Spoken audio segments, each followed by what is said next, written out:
নমস্কার, তোমাদের সবাইকে সানা স্মাইল এডুকেশন সেন্টারে স্বাগত জানিয়ে আজকের ক্লাসটি শুরু করছি। আজকে তোমাদের সঙ্গে আলোচনা করব তোমরা যারা অষ্টম শ্রেণীর ফার্স্ট ইউনিট টেস্ট পরীক্ষা দেবে তোমাদের জন্য আজকে নিয়ে চলে এসেছি রায় ও মার্টিন প্রশ্ন বিচিত্র থেকে ইতিহাস বিষয়ে মডেল নাম্বার 2 অর্থাৎ 2 নম্বর স্কুলের আজকে সমাধান করে তোমাদের দেখাবো। চলো তার আগে তোমাদের দেখাই সিলেবাসটা। দেখো তোমাদের ফার্স্ট ইউনিট টেস্টে কোন কোন অধ্যায় থেকে তোমাদের পরীক্ষায় আসবে দেখে নাও। দ্বিতীয় ও তৃতীয় অধ্যায় থেকে যে পরীক্ষা আসবে তার প্রশ্নের মানগুলো একটু দেখে নাও, তাহলে তোমাদের পড়তে সুবিধা হবে।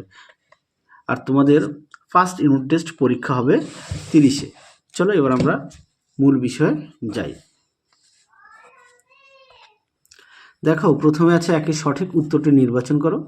একে আছে আসফ ঝা উপাধি কে গ্রহণ করেন, উত্তরটা লিখবে অপশান সি, মীর কামার উদ্দিন খান সিদ্দিকী। দিয়ে দেখো 1757 সালে কলকাতা পুনর্দখলের জন্য কে ব্রিটিশ সৈন্যের নেতৃত্ব দেন, উত্তরটা লিখবে রবার্ট ক্লাইভ, অপশান সি। তিনে দেখো মীর কাসিম কার জামাতা ছিলেন, উত্তরটা লিখবে মির্জাফরের, অপশান বি। চারে দেখো ভারতের গভর্নর জেনারেল পদের মেয়াদ ছিল, উত্তরটা লিখবে 5 বছর, অপশান ডি। পাঁচে দেখো যে আইনের দ্বারা কোম্পানির উপর ব্রিটিশ পার্লামেন্টের নজরদারি নিশ্চিত হয়েছিল তা হলো, আচ্ছা এই প্রশ্নের উত্তরটা তোমরা পেয়ে যাবে পাঠ্য বইয়ের 36 পেজে। সঠিক উত্তর হবে পিটস ইন্ডিয়া অ্যাক্ট, উত্তরটা পাঠ্য বইতে পেয়ে যাবে 36 পেজে। 6 দেখো 1823 খ্রিস্টাব্দে ভারতে কতগুলি সর্বোচ্চ আদালত ছিল, উত্তরটা লিখবে 3টি, অপশান সি। আশা করি দেখে নিয়েছো। পরবর্তী দেখো কি আছে। 2 দাগের পূর্ণবাক্যে উত্তর দাও যে কোনো 4টি। একে আছে মহীশূরের রাজধানী কোথায় ছিল, উত্তরটা লিখবে শ্রীরঙ্গপত্তমে। 2 দেখো 1802 খ্রিস্টাব্দে বেসিনের চুক্তি কারা স্বাক্ষর করেন, এটা দেখে নাও, তোমাদের পাঠ্য বইতে আছে। দেখো প্রশ্নের উত্তরটি 1802 খ্রিস্টাব্দে কোম্পানি পেশোয়া দ্বিতীয় বাজিরাওকে বেসিনের সন্ধির মাধ্যমে অধীনতামূলক মিত্রতা চুক্তিতে সই করিয়ে নেয়। আশা করি তোমরা দেখে নিয়েছো, দেখে নাও, দ্বিতীয় বাজিরাওকে বেসিনের সন্ধির মাধ্যমে, আশা করি দেখে নিয়েছো। পরবর্তী দেখো 3 দাগের লাহোরের চুক্তি দ্বারা ব্রিটিশ কোন অঞ্চলের উপর নিয়ন্ত্রণ পায়, উত্তরটা লিখবে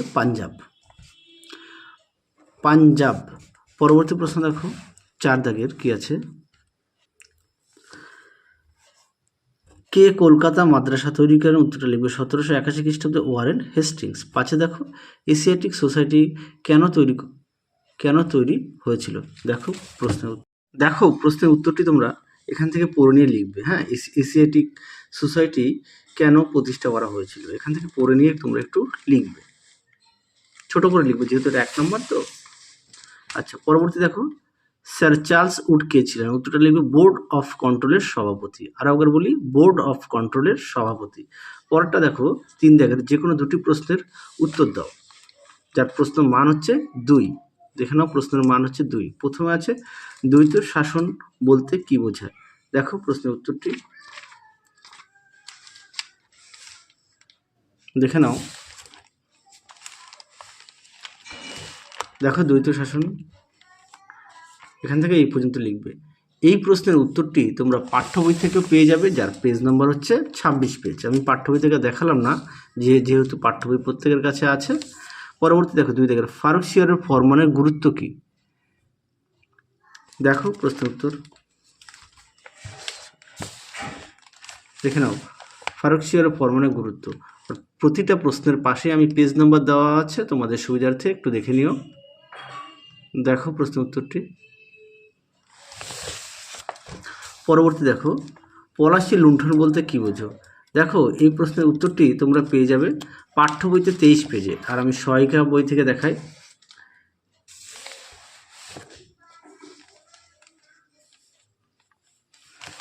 দেখো পলাশী লুণ্ঠন দেখে নাও,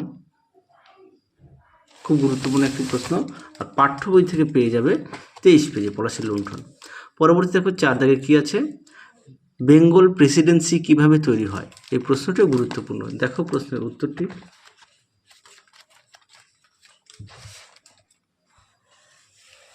দেখো বাংলা প্রেসিডেন্সি কিভাবে গড়ে উঠেছিল? উত্তরটি এখান থেকে এই পর্যন্ত তোমরা লিখবে।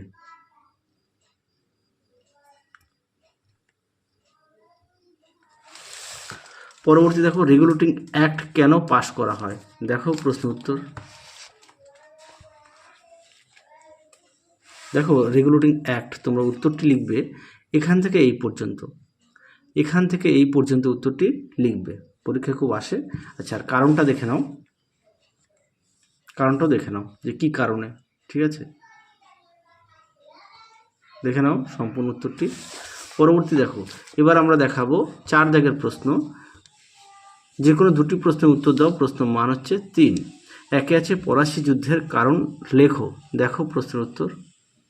দেখো পলাশী যুদ্ধের কারণ সুন্দর করে দেওয়া আছে, তোমরা উত্তরটি এখান থেকে লিখবে। দেখে নাও প্রশ্ন উত্তরটি। যাদের বই আছে অবশ্যই বই থেকে পড়বে, যাদের বই নেই তোমরা একটু খাতায় লিখে নিয়ে পড়বে। দেখে নাও।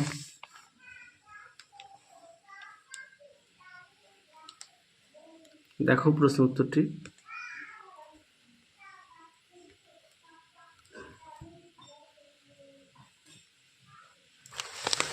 উত্তরের বাকি অংশটুকু দেখো।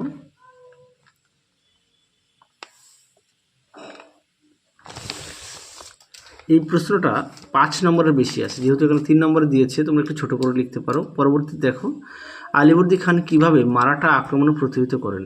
আচ্ছা, এই প্রশ্নের উত্তরটি তোমরা পাঠ্য বই থেকে 20 পেজে পেয়ে যাবে, একটু দেখে নিও। 3 দেখো, আলীনগরের সন্ধির শর্তগুলি কী কী ছিল? এই প্রশ্নের উত্তরটা তোমরা পেয়ে যাবে পাঠ্য বইতে 23 পেজে। আর আমি সহায়িকা বই থেকে দেখাই, পাঠ্য বইতে পেজ নাম্বারের পেয়ে যাবে 23 পেজে। দেখো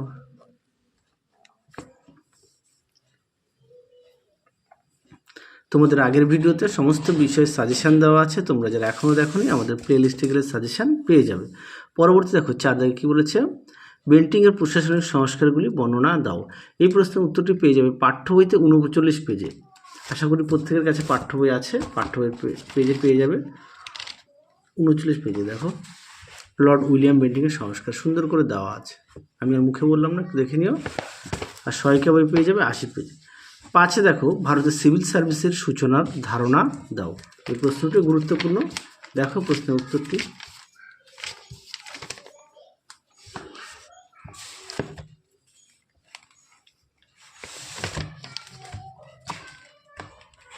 দেখো প্রশ্ন উত্তরটি, তোমরা এখান থেকে পড়ে নিয়ে লিখবে, সুন্দর করে দেওয়া আছে, একটু দেখে নিও।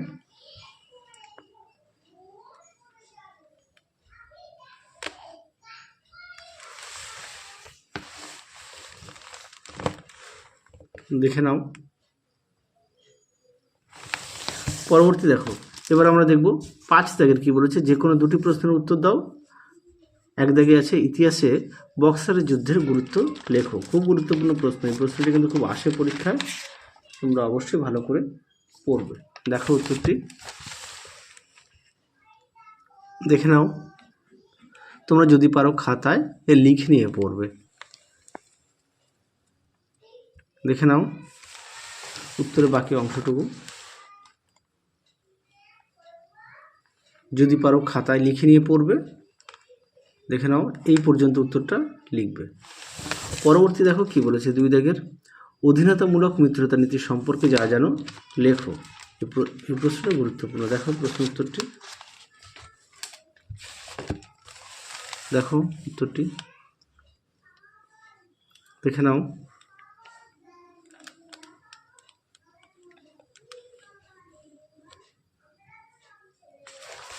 পরবর্তী প্রশ্ন দেখো, মেকলে মিনিট সম্পর্কে লেখো। এই প্রশ্নের উত্তরটি তোমরা পেয়ে যাবে পাঠ্য বইতে 46 পেজে। আর আমি তোমাদের সহায়িকা বই থেকে দেখাই, পাঠ্য বই থেকে পেয়ে যাবে, হ্যাঁ, পেজ নাম্বার 46 পেজ। তোমরা একটু দেখে নিও, পাঠ্য বই যেহেতু প্রত্যেকের কাছে আছে। তাহলে চলো আজকের মতো এখানেই সমাপ্ত করছি, আবার দেখা হবে খুব শীঘ্রই তোমাদের পরবর্তী ভিডিওতে। তোমরা সবাই সুস্থ থেকো, ভালো থেকো, আজকের মতো টাটা।